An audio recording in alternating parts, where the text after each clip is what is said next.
Okay, welcome everyone to another meeting of our reading group. Today I am excited to welcome our next speaker, Leda Sari, who will be presenting the Voicebox model and its application. If you have any question during the talk, feel free to raise your hand or drop them in the chat. And without any further ado, the stage is all yours. Thanks, Punya.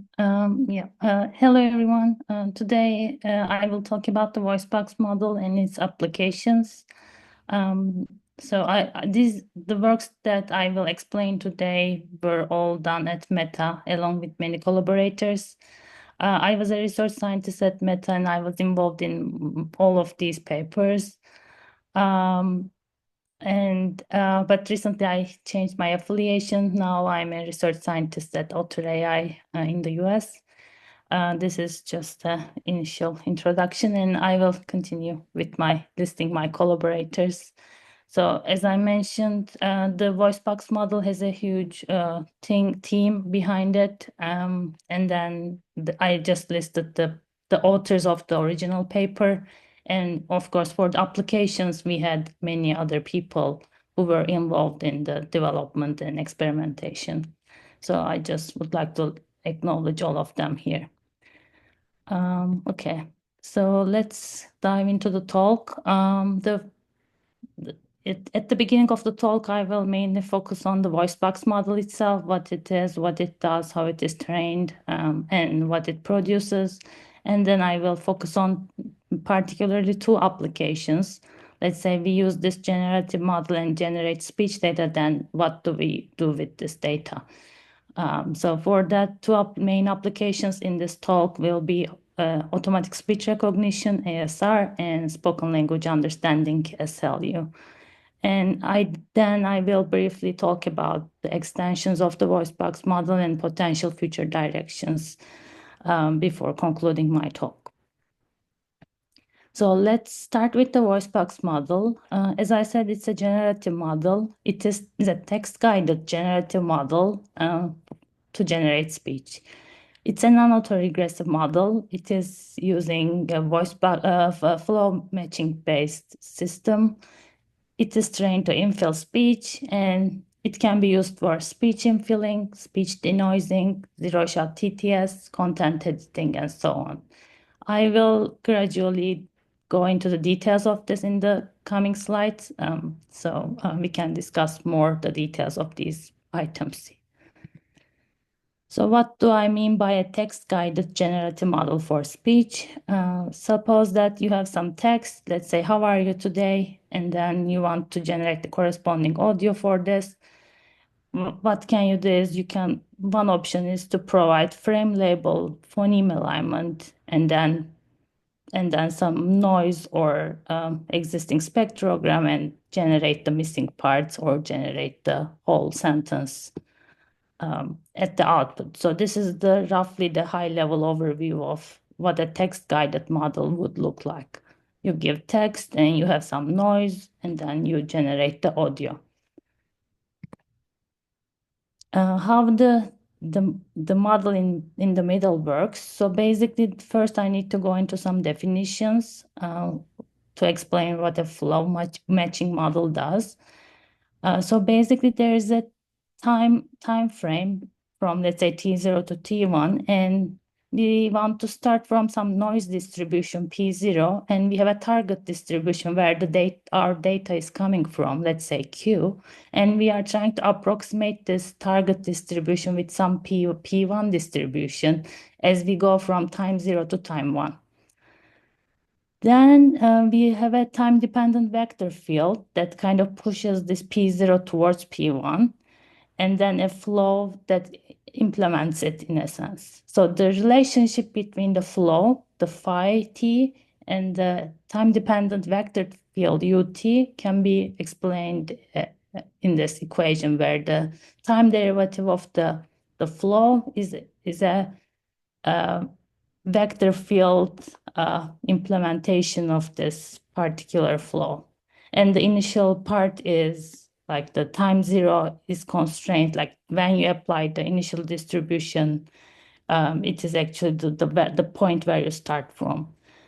And then what we are trying to learn in this model is an estimate of this vector field ut, which is parameterized by some variables theta. And it's, in this talk, I will call them vt, x, theta. And the objective of this model is to estimate, kind of approximate this ut with vt, parameterized version in the mean squared error sense. So how can we simplify this model? Because these distributions are usually hard to estimate or hard to kind of compute.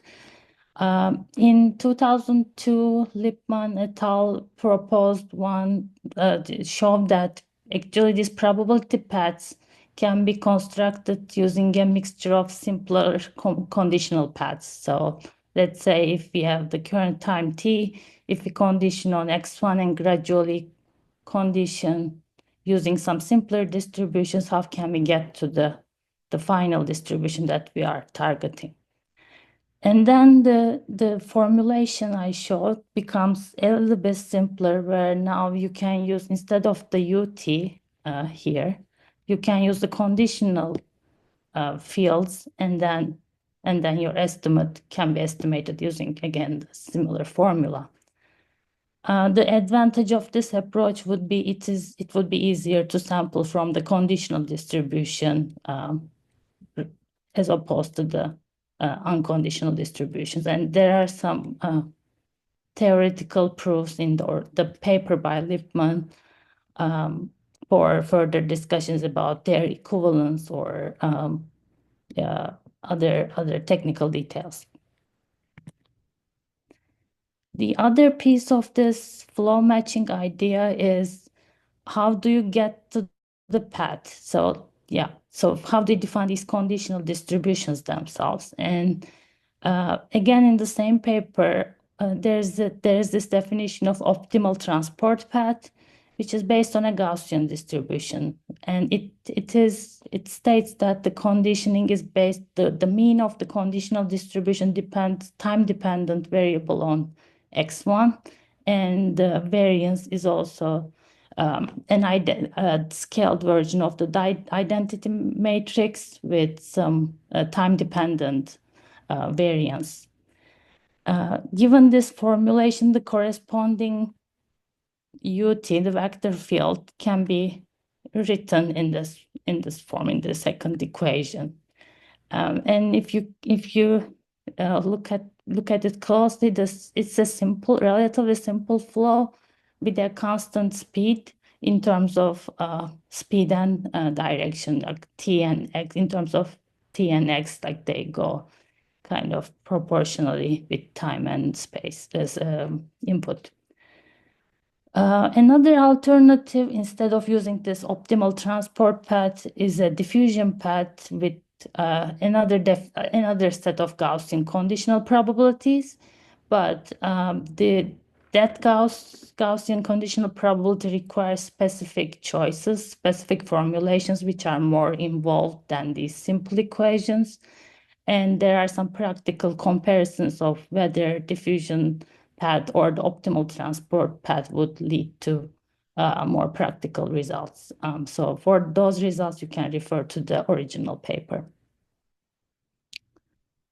Once we know how to compute these vector fields and these probabilities, then the model, again, looks like the following. We have the conditioning variables, we have the noise and the context, and then we are trying to estimate this model is implemented in the middle through a neural network, and then we try to estimate the output spectrogram given these inputs.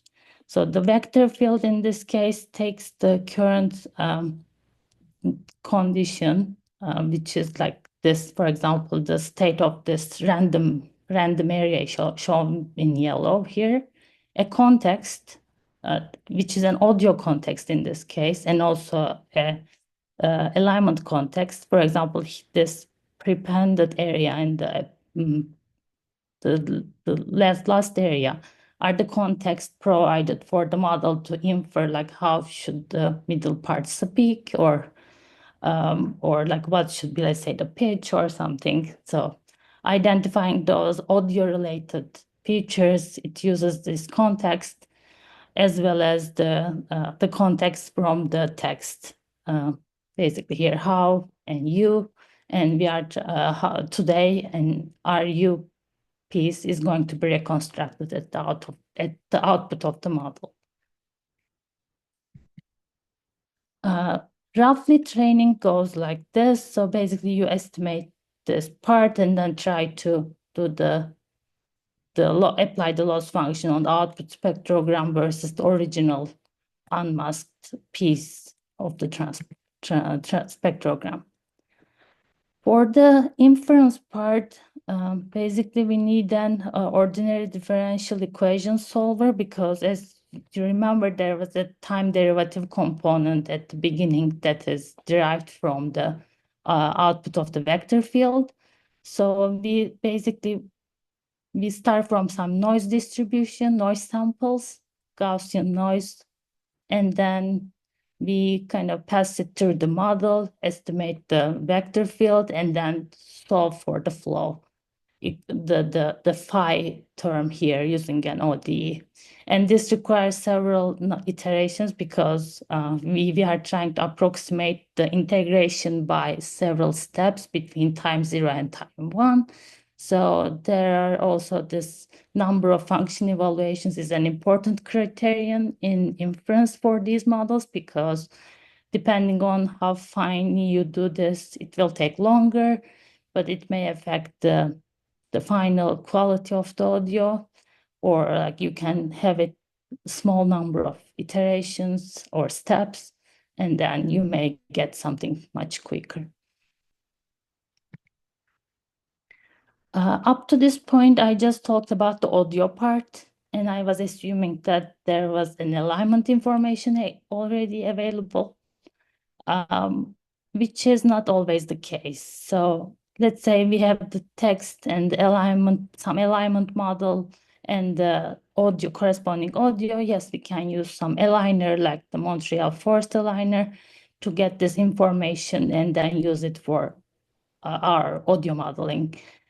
But let's say for TTS application, we don't have this information because we don't have the audio to start with. Like we are just given the text and we don't have any information about the duration. Then we will also need a duration model. And this duration model can be separate from the audio model. So it can be trained using a regression-based model duration estimation, or it can also be a flow matching model based on duration estimates. If we go with this flow matching approach for the duration model as well, then it looks like the following example. Here, for example, age, how are you today? And like silence at the beginning and the end. And then these numbers here, this duration context represents how many frames this particular phone is repeated in the alignment. So in this case, instead of spectrogram context, you provide the duration context per phone. And then you again do the same mask training approach where you mask some of the durations and try to estimate the durations at the output of your model. So this is kind of here for demonstration purposes, it shows the number of frames, but of course in real implementation, you can also use log duration or other transformations of the duration information. So now we have an audio model, we have a duration model. Then how do we put these together for TTS? Basically, we start at the bottom. We have the text. How are you today? And then we first estimate the duration. Let's say for each phoneme, we got these durations shown in the sample duration piece. And then we upsample these phonemes based on the number of frames that they are repeated. For example, here, let's say R is like 2. That means that we have 2 frames of A here, or 3 frames of Y here, and so on. And once we get that information, then we can, let's say, if we are not using any context, then the whole thing will be based on these sample durations, and then there will be a noise samples all over the spectrogram based on this, the estimated total duration, and then it will generate the audio model will generate the final spectrogram. And then once you get the spectrogram to pass to the real audio file, you would need a vocoder separate from these two pieces. Any questions up to this point?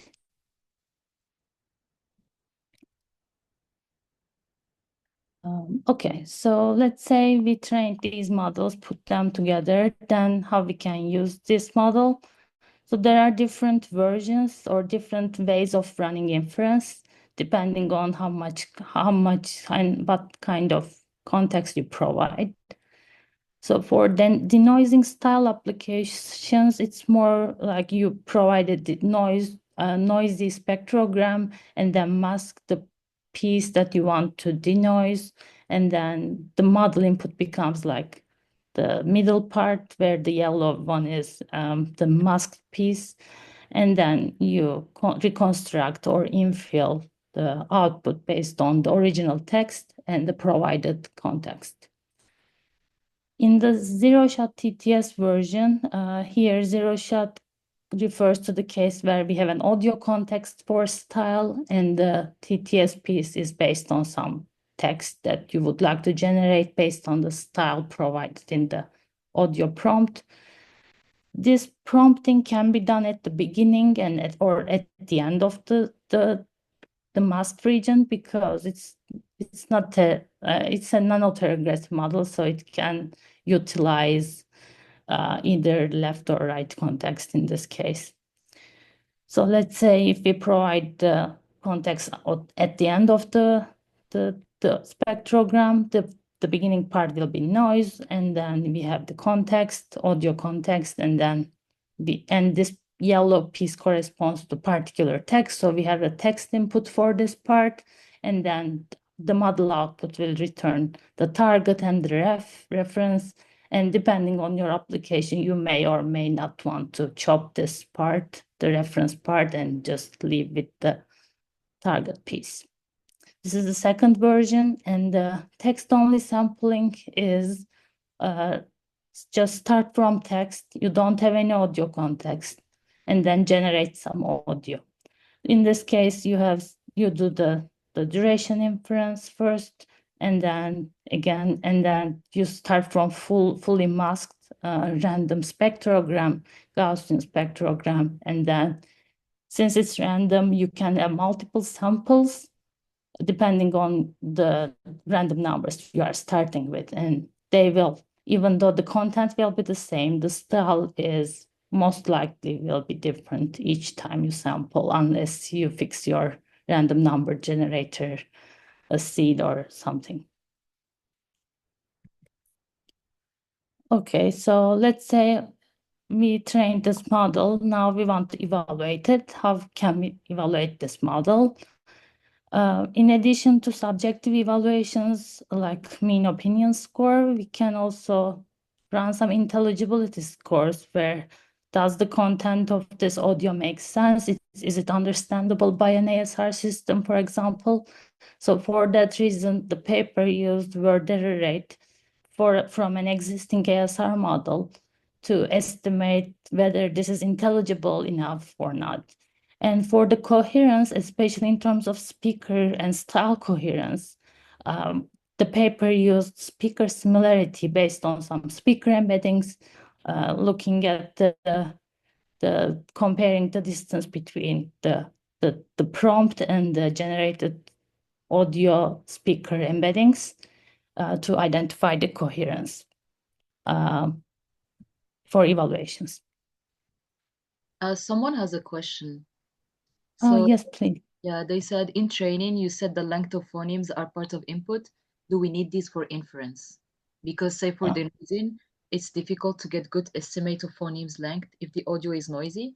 And for TTS scenario, you don't have anything to generate phoneme length to start with. That's why you have the duration model. So as I said, there's a separate duration model here that you need to train. And then when you get the text, you kind of basically have all of these duration context masked. You only start from this phonetic transcription of the text, these only these items, and then you estimate this duration yourself. And then based on that, you generate an estimated alignment, and then you go to the audio model.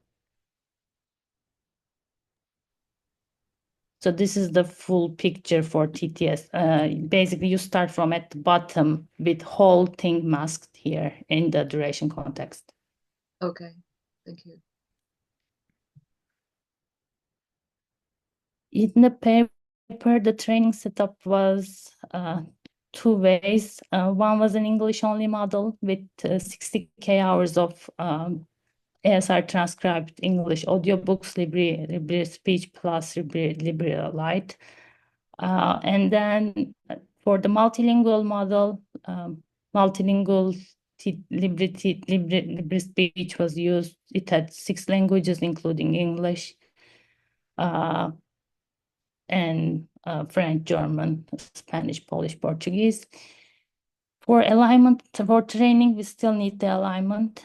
So Montreal forced aligner was used for the phonetic alignment. And as I said, there was a need for a vocoder, and Hi-Fi again at that time was used as the vocoder.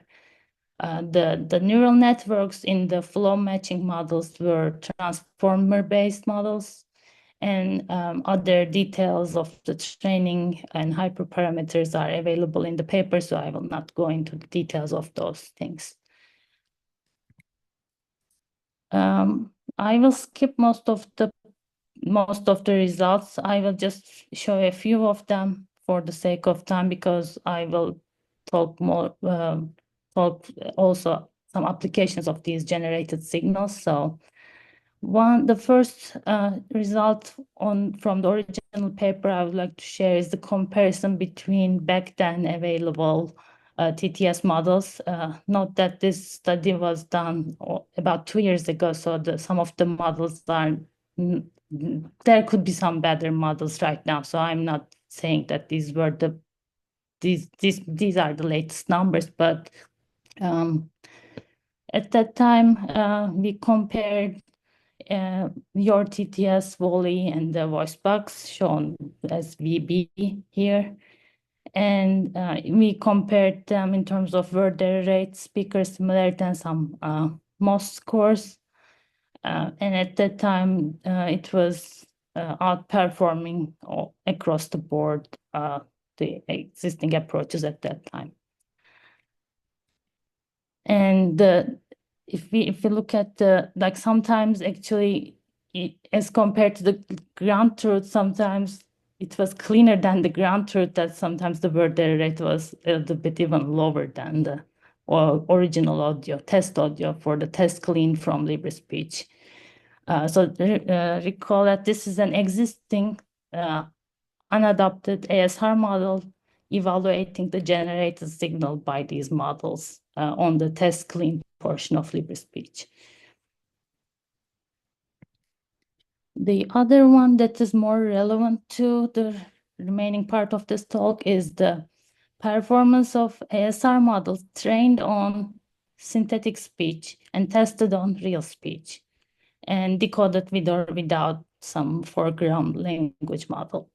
So the first piece is the LibreSpeech baselines for real audio, 100-hour clean, and real audio 960 hours. What would happen on the test clean and test other if we trained ASR model from scratch with real audio? These are the numbers that we could get at that time. And then what we did is we took these different TTS models and generated audio with each of them for the same text available in the LibreSpeech dataset, and then trained an ASR model only on synthetic speech. There is no real speech. And then we tested the model on real test set. So now if the generated audio is not realistic enough, then we expect the gap to be really big because it will not be able to generalize well to the unseen condition, which is the real speech. So which was what was happening at that time. So as you can see, the Werder rates were very high, especially for the previous models.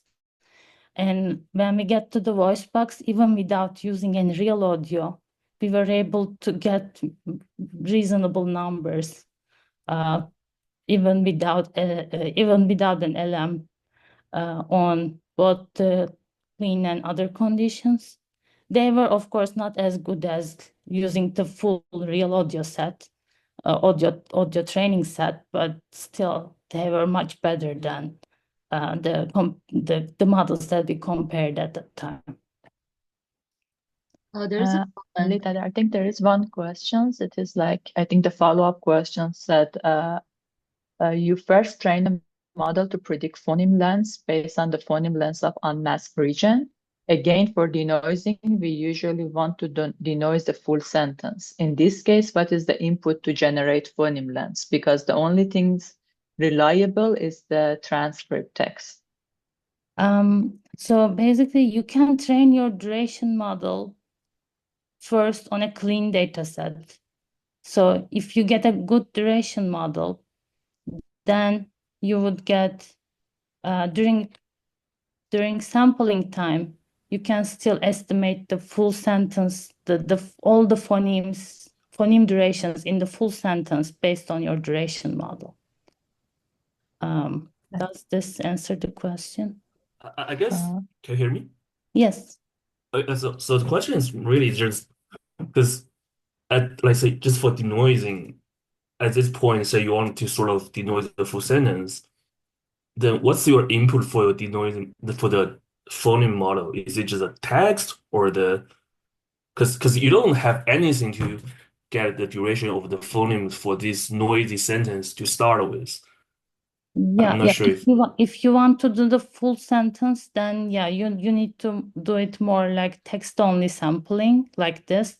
Everything is masked, and you only have the text, and from text you estimate the duration first, and then generate the audio.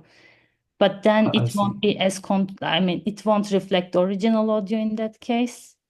Because you don't have any context, you don't provide any input audio. So that's why you may prefer providing the noisy piece as the kind of audio context, so that at least the audio model can understand the audio style and then kind of do this kind of the middle part. But let's say the same sentence is here to be estimated and same sentence spectrogram as a prompt. So at least you know the audio context.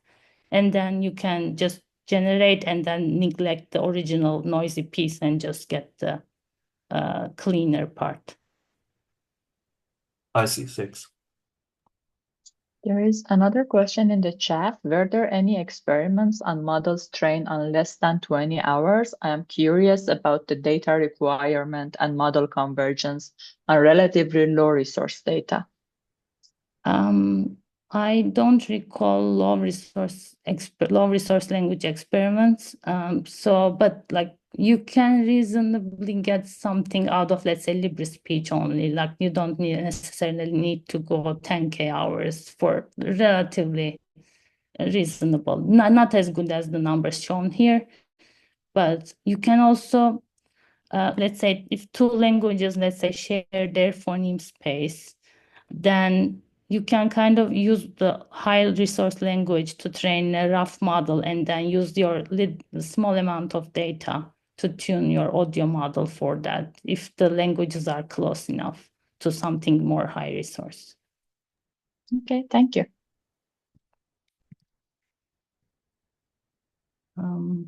So I talked about this table. So the conclusion was that even though you train an ASR model purely on synthetic speech, there's still hope that you can generalize well to real test sets. And based on that, I will switch to applications. Any other questions on the basics of the Voicebox model? No? Okay. So in the second part, I will focus on two applications, as I mentioned earlier. One is ASR and the other one is SLU. Of course, once you generate the signal, you can directly use it for your TTS application. The signal has been generated, so you can use it for TTS purposes, but you can also indirectly use the generated signals and then consume them to augment your existing training data sets for other applications, as in ASR or spoken language understanding. So the first, I will talk about the ASR piece. This piece is based on the paper by Hira, Damyal, and many other people, including myself. And this was presented last year at Interspeech GenAI for synthetic data for GenAI workshop last year. The title of the paper was Using Voicebox-Based Synthetic Speech for ASR Adaptation. And the goal of this paper was to identify how much synthetic data can match the performance, word-error rate performance of a real data only model. So let's say one model with the synthetic data, one model with the real data. How can we match the performance of the real data? How much synthetic data we need? And as a reminder, in this case, all tests are performed on real data. It's not synthetic model was tested on synthetic data or anything. And the second piece that we were investigating in this paper was that what kind of data we should we generate. We can have lexical diversity, we can have sentences with new words, different words, or we can use the same vocabulary but increase the acoustic diversity by sampling different acoustic conditions from the acoustic model, acoustic generative model, and generate different versions of the same data, same text, or a combination of these two approaches. I will just briefly talk about experimental setting here. So we were using LibreSpeech, and the text data provided for LibreSpeech language model training in the LibreSpeech corpus to augment the vocabulary and expand the lexical coverage. At that time, we used an in-house RNNT-based ASR model as the ASR backend. And instead of the phonetic model presented in the original paper, we switched to the graphemic version of the Voicebox model. So it's not exactly the same Voicebox model explained in the paper. It was a graphemic version, which was roughly it was not exactly matching the original paper, but it was still reasonably good. And in terms of comparisons, we compared the real data only ASR models, synthetic data only, real ASR models, acoustic variability, lexical variability, and a combination of both. For the lexical variability experiments, we had to use some unpaired data, obviously, like some text with new words in it and some paired audio with speech and text. So for that one, we use another technique called joint audio text training proposed in an EMNLP paper by Suyun. And we use that approach in the RNNT-based ASR training to incorporate the unpaired text condition, which is shown by L in these experiments. The first set of experiments were investigating how much synthetic data we need to match the performance of the real data set. So these two figures are for test clean and test other test sets from LibreSpeech. The bars here show the word error rate obtained by using X amount of synthetic data using the LibreSpeech text information. And the horizontal lines here show the word rates when we use Y amount of real data. For example, here, yellow line means that we use 50 hours of real Libre speech and trained the model, ASR model on this and got this word error rate, something around 7%. So for the clean condition, we had 100 hours of real data. So if we look at the green line, this was the level that we want to reach with the synthetic data without using any real data. We saw that roughly around this level, like 600, this was 100 hours versus we needed like 600 or maybe 700 hours of synthetic speech to match the performance in terms of word error rate. But then if we did the same for the test other condition, we saw that actually now we need even more data to match the performance on the noisy test set. So now we need almost 10 times more, like as compared to 100 hours of real data, we needed roughly 1,000 hours of data to get to the same word error rate level for this ASR model. So as the test set gets noisier to get the whole coverage of the domain, then you need more synthetic data as compared to the real data. And in the next experiment, we were investigating what kind of data should we generate. Let's say, should we generate more acoustic variability, more lexical variability, and how does this affect the word error rate? Here again, left side is test clean, right side is test other on Libre speech. The green bar is the lexical and acoustic variability together, meaning that we have more acoustically variable audio files containing the same vocabulary plus other new audio files coming with new vocabulary using Voicebox TTS. And as expected, the joint approach, the green one, is to the lowest word error rate. And in terms of acoustic variability, as we increase the amount of acoustic data without increasing the vocabulary size, we still see some improvement in the word error rate. For the lexical variability, we see some increase in the word error rate as we increase the word coverage. This was a little bit surprising, but this might be because of the particular way we utilize this additional text information at the time. And it doesn't necessarily mean that adding more words is a bad thing.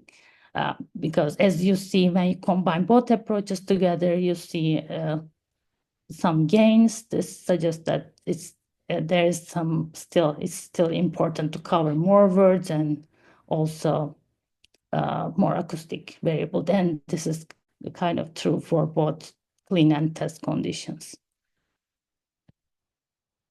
clean and other conditions. To summarize this paper, in clean ASR test conditions, we needed about 7 times more synthetic data as compared to real data to match the performance in terms of word error rate. But in the noisy ASR conditions, we needed about 10 times more data to match the performance. And as I mentioned, having both lexical and acoustic diversity are both crucial, and the importance of lexical versus acoustic depends on the particular application and particular implementation of the inclusion of this information in the ASR model. Any questions on the ASR part?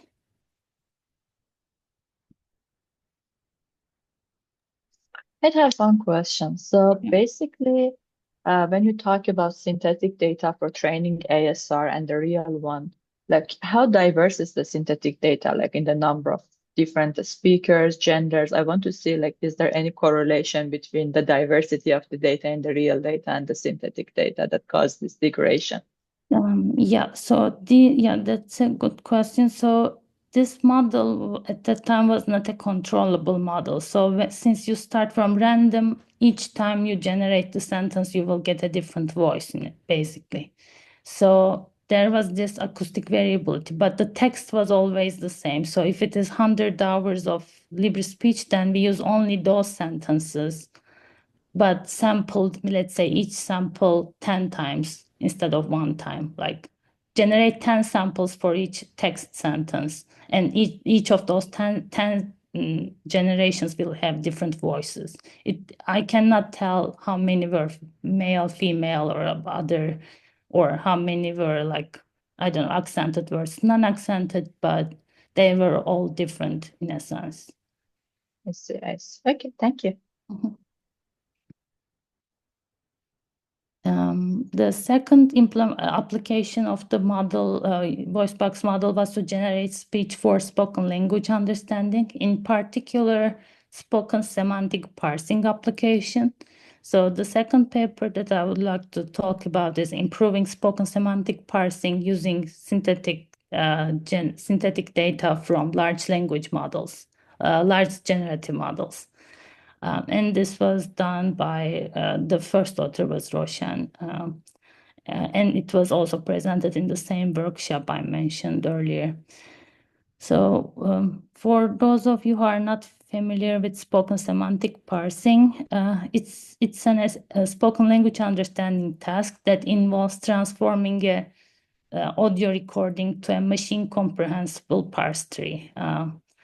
For example, if I say I would like to fly from San Francisco to Montreal, then we would like to identify what is my intent and what are the entities involved and from where to where I am going and so on. So as in the example, like here, we have fly intent, and then I would like to fly from San Francisco and I would like to arrive Montreal. As you can see, this kind of application requires triplets of data points: speech, its transcription, and its semantic parse. And it's usually hard to get all three at the same time. We can have maybe speech and transcription, or transcription and semantic parse, but not all three at the same time. So that's where generative models become useful to generate the missing component. So as I said, there are limited amounts of such paired triplets, or so we need to do something different here to get this working. Then the question is, how can we use unpaired data? Let's say if we have several hours of ASR data with speech and transcript, how can we use it for SLU?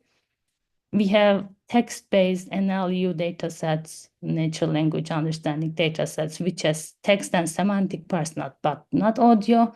And maybe we have some paired data, small amounts of paired data. Then how can we use all these together to improve these models? And other pieces, let's say, are paired data as certain domains, let's say flying or scheduling something, versus new domains, ordering a meal or something. So we investigated these two problems in these papers. For ASR, as I said, we have speech and text. And in that case, we want to generate the semantic parse out of the transcript. For existing domains, we can use existing semantic parsers to process the text and get the labels. But for new domains, they will be out of domain and the semantic parser will not help. In that case, we can prompt an LLM, in this paper, Llama 2 model, and ask it to generate semantic parse for this given transcript. And there were different approaches to do this semantic parsing, which can be like, this is my intent. What words go with this intent? You identify those words and then you ask it to generate sentences involving these intent and word combination. Or exemplar-based prompting, where you say, I would like to fly from San Francisco to Montreal. Can you generate 40 more examples like 100 more examples like that? You give an example and ask it to provide similar examples. The other pieces, you have some NLU data, but no speech. In this case, where the Voicebox comes handy, Voicebox model comes handy. So in this case, you have the text and semantic parser. So you can just use the Voicebox model to generate the audio corresponding to the text to get the triplet, speech, text, and the parsing. Then the model looks like the one at the corner. So basically, you can, for existing text corpus, you can use this TTS generation. For text-only data, for speech transcript pairs, you can use an LLM to get the parses. Or if you have paired data, you can combine all these data sets and train your spoken language understanding model based on these data sets. In this paper, the experimental setting has the stop data set as the paired data. So it had the speech, it had the intents and the slots. It was about 100 hours of real speech for spoken semantic parsing. There were even the domains include things like alarm setting, events, messaging, music, navigation, and so on.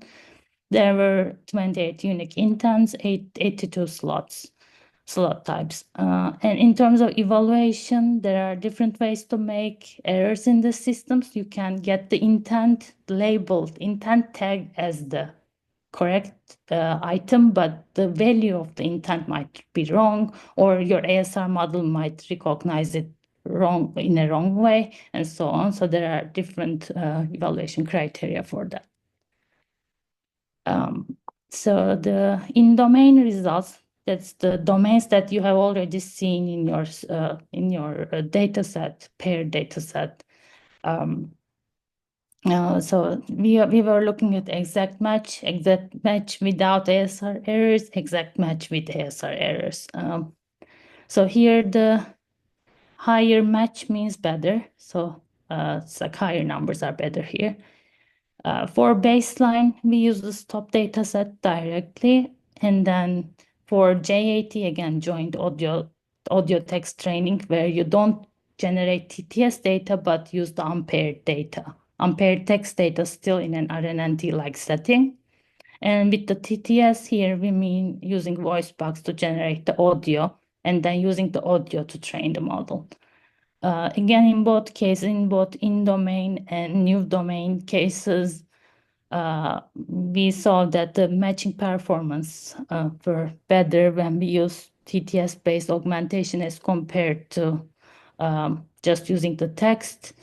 And instead of using half of the data, its amount of data is larger, but even with the top line, which is using all the available real data, we were very close to the top line performance with the Voicebox-based TTS-based generation of data.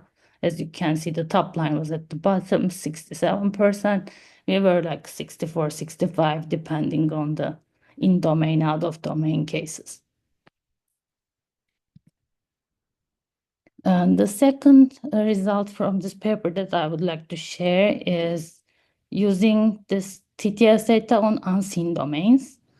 And for this one, we first use Llama to generate text. As I mentioned, we use different prompting techniques for that, and then use TTS to generate the audio. So it's unpaired text first, and then we generate the corresponding audio with the Voicebox. And this was done with the stop data set again. So first we used real text as an example for there were 8 domains in the data set. So we set one domain aside. That's why here's top 7 domain means. So it cannot cover the unseen domain. Then we added real text plus TTS examples, and then we use this Llama prompting based approach plus TTS to get the additional data. So in both cases, we gradually improved the model, and it was not as good as the top line, of course, like seeing the real data, but still we were getting very close in terms of the overall exact match criterion. So in summary, this paper showed that Voicebox can be used for augmentation for spoken semantic parsing, and for unpaired text in new domains, TTN can outperform joint audio training, joint audio text training by about 6% absolute in terms of overall exact match. And it can gain over 30% over the baseline, even though this was a relatively weak baseline. And it was getting close to the top line. And in the second piece, with LLM-generated data plus CTS, we were able to improve the spoken semantic parsing by about 1 to 2% absolute for existing and new domains, respectively. So these are the two applications that I wanted to talk about. I will just briefly talk about some shortcomings and post a potential future directions before I conclude. So as you noted earlier in this conversation, in this talk, reducing the need for a forced aligner was an important piece for practical applications, and you already asked this question. So there were newer papers based on Voicebox, the core ideas from Voicebox, and they were trying to bypass or somehow do some tricks to overcome this shortcoming. And there were other extensions or studies that were trying to make the Voicebox model more controllable. As I mentioned, in the unconditioned generation, it's hard to control the speaker or the particular, let's say, gender or the accent or other things. So that was another dimension that newer papers were investigating. And also, of course, the team at FAIR also worked on another version of the model where you can now provide text description of what you want to generate as a prompt, and then you can generate the audio based on that, which was called the Audiobox model.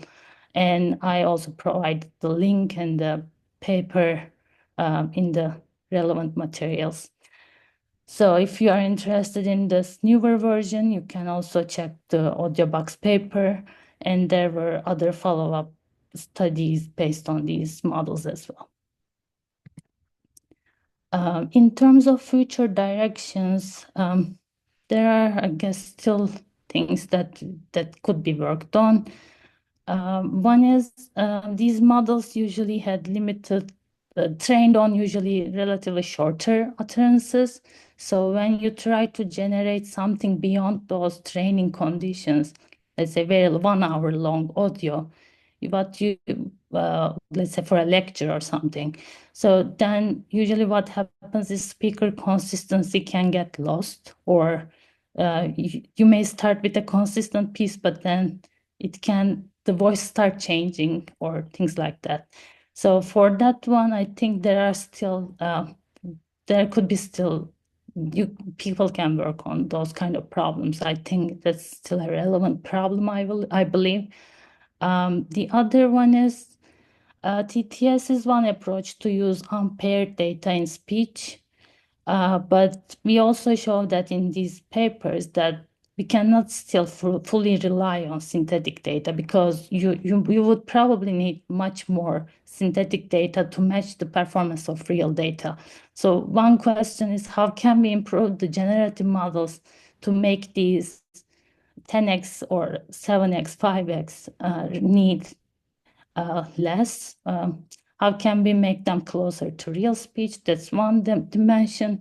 The other piece is, can we use this kind of performance matching factor, like how much factor I need to match the real data? Can we use this as an evaluation metric for synthetic speech? Because most of the time, most is the kind of usually subjective and usually more found to be more reliable, but it's not always practical to evaluate large amounts of data. So just as an idea, can we use this, or as a question, can we use this performance matching factor as a evaluation metric for TTS, and some investigations of this might be interesting. Yeah, with this, I would like to finish my main talk. If you I shared the links and papers in the link here that you should have access to, and yeah, I will mention a few things or more like announcements, but before that I can take maybe a few questions. Yeah, someone asked in the chat, I'm seeing a lot of works in recent years where speech generation are done with LM on discrete tokens. Are there actual advantage today to do speech generation on signals or spectrograms using flow matching or diffusion?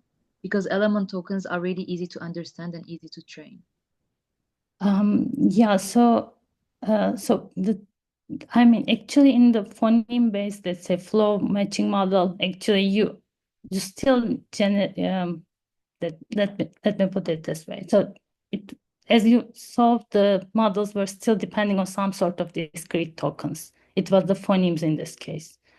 So instead of those units, you can replace them with some LLM based units, and then you can still do flow matching on top of that to get the audio. So it's not like one or the other, but you can just combine these two approaches together. Instead of on top of the spectrogram, you can try to use your discrete units and then try to get your audio output with the flow matching style training. That's one piece. And regarding discrete versus continuous or embedding based units, in discrete units, usually there was discussion around like maybe we are losing some of the dimensions of the speech. Like when we encode for ASR, we may losing speaker identity. If we use speaker identity, then maybe we are using content information. So those kind of losses were, I think, the concern. And I'm not sure if it has been concluded yet whether discrete units versus continuous representations were a better approach to represent speech. So I guess it's just an ongoing discussion. Okay, thank you. Any other questions from the audience? Okay. I think we are over time, but yeah, so maybe you could just do the announcement. Yeah. Yeah. Okay. Yeah. There are three announcements. One is I'm involved with this young female researchers in speech workshop. If you are a current female student and you are planning to attend interspeech this year, and if you are interested in talking in a student panel discussion for younger undergrad and grad students, please feel free to reach out. And we also have still some sponsorship opportunities for these workshops. So it can be industry or academia. Feel free to reach out as well. I can provide the links later. We are also organizing IEEE and Machine Learning for Signal Processing workshop this year in Istanbul. And again, sponsorship opportunities are available there, and registrations will open soon. So please consider attending the event. And finally, IEEE ASRU will have some little changes on the demo track this year. So these demo papers will be part of the proceedings this time. They will require 3 pages of papers. They will go through a single blind review, and the deadline for this is coming up in June 25th, and the call for papers will be out very shortly. So please stay alert on this one. Yeah, that's all. Thanks a lot. Thanks a lot for the talk. It is very interesting. So I just want to remind, we put all the announcements in our Slack channel. We put the link in the chat. Feel free to check. Thank you all for joining. Next week, we have Wenjin Huang from Nagoya University, and he's going to talk about automatic quality assessment for speech and beyond. Looking forward to meeting you all next week. Thank you. Thank you.